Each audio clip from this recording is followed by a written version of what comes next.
لە پاش جەنگی ئێران ئایا ئاگربەست کۆتایی بە جەنگ هێنا؟ ئاگربەست جەنگ ڕادەگرێت بەڵام کۆتایی پێناهێنێت. لە جەنگی غەزە و ئیسرائیل هەروەها ڕووسیا و ئوکرانیا چەندین نمونەی ئاگربەست هەن کە هیچیان کۆتاییان بە جەنگ نەهێناوە. بۆیە ئەگەری بەردەوامی جەنگ لە ئاگربەستدا ئەگەرێکی کراوەیە. جەنگ بۆ ئەوەی کۆتایی پێبهێنرێت پێویستی بە دوو شت هەیە. یەکەم، دیاریکردنی دۆڕاویان براوە هاوشێوەی جەنگی عێراق لە 2003 لەسەر دەستی ئەمریکا. دووەم، ڕێککەوتنامەی نێودەوڵەتی. سەرەڕای هەردوو گریمانەی بەردەوامی جەنگیان وەستاندنی جەنگ سێ مۆدێلی کۆتایی هێنانی جەنگمان هەیە لەم ناوچەیەتە. بۆیە دەکرێت یەکێک لەم سیناریۆیانە جێبەجێ بکرێت. یەکەم، جەنگی میسر و ئیسرائیل. لە ساڵی 1967 میسر و سووریا هێرشیان کردە سەر ئیسرائیل کە بە جەنگی 6 ڕۆژە ناسراوە. بەڵام ئیسرائیل سەرکەوت و جیهانی عەرەبی تووشی شۆک و ئیحراجی کرد. پەرزاییەکانی جۆلان لە سووریا و ناوچەی سینا لە میسر و کەناری خۆراوەی غەزە لەلایەن ئیسرائیلەوە داگیر کران. هەر بۆیە لە ساڵی 1973 دووبارە هەردوو وڵات هێرشیان کردەوە سەر ئیسرائیل بە ئامانجی بەدەستێنانەوەی ئەو ناوچانە.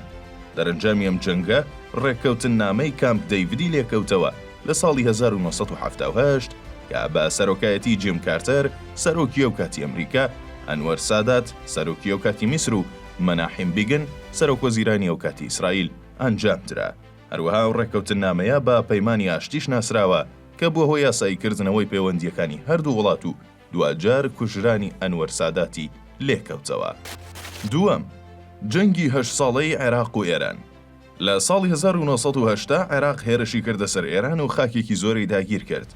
هاوپەیمانەکانی ئەم جەنگە بەم جۆرە بوون. هاوپەیمانەکانی عێراق بریتی بوون لە سعودیا، میسر، کوێیت، فەرەنسا، ئەمریکا و یەکێتی سۆڤیەت.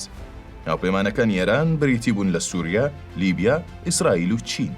پاش 7 ساڵ و لە ساڵی 1970 بڕیاری 598 ئەنجومەنی یاساییش بۆ وەستاندنی جەنگ دەرچوو. بەڵام هەتا ساڵی 1970 هیچ کامیان قبوڵیان نەکرد. پاش ئەم ڕێککەوتنە بڕیار درا عێراق و ئێران بگەڕێنەوە بۆ سنوورەکانی ڕێککەوتنامەی جەزائیری ساڵی 1975. دواتریش کێشەکانی شەتول عەرەب چارەسەر کران و بڕیار درا لەمە دووە سەروەری خاکی یەکتر بپارێزن. سێەم، جەنگی عێراق و کوێیت یان جەنگی کەنداو. جەنگی کوێیت لە ساڵی 1990 دەستی پێکرد. عێراق بە بیانۆی دزینی نەوتی ڕۆمەیلا لەلایەن کۆیتەوە هێرشی کردە سەری و داگیری کرد. پاشان ئەمریکا و وڵاتانی هاوپەیمانی بەشداری جەنگەکەیان کرد. لە ساڵی 1991 سوپای عێراقیان تێکشکاند و عێراق پاشەکشەی کرد.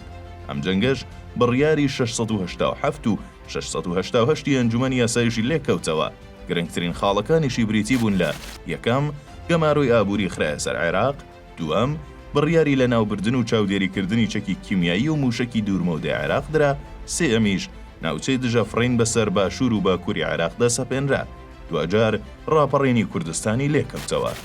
دەکرێت ئەنجامی هەریەک لەو ڕێککەوتن و بڕیارانە بەسەر ئێرانیشدا بسەپێت. لە سیناریۆ یەکەمدا ڕێککەوتنامەی ئاشتی دەکرێت و هەردوو وڵات کۆتایی بە گرژیەکانیان دەهێنن، هاوشێوەی ڕێککەوتنامەی کامپ دەیڤد. لە سیناریۆی دووەمدا دەکرێت ئێران مامەڵە بە دۆسیە غەزەوە بکات و سەروەری و سنوور پارێزی ببێتە بناغی ڕێککەوتنەکە، هاوشێوەی بڕیاری 589.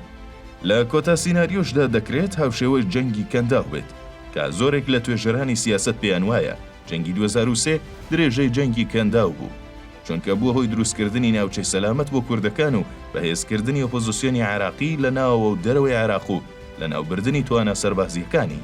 بۆیە دەکرێت ئەمە یەکێک بێت لە نزیکترین سیناریۆکان کە ڕوبەڕووی ئێران ببێتەوە. ژێرخانە سەربازیەکەی وێران کراوە، ئابوووریەکەی لاواز کراوە. ئیدی کار لەسەر بەهێزکردن و دروستکردنی ئۆپۆزیسیۆنی ناوخۆی ئێران بکرێت.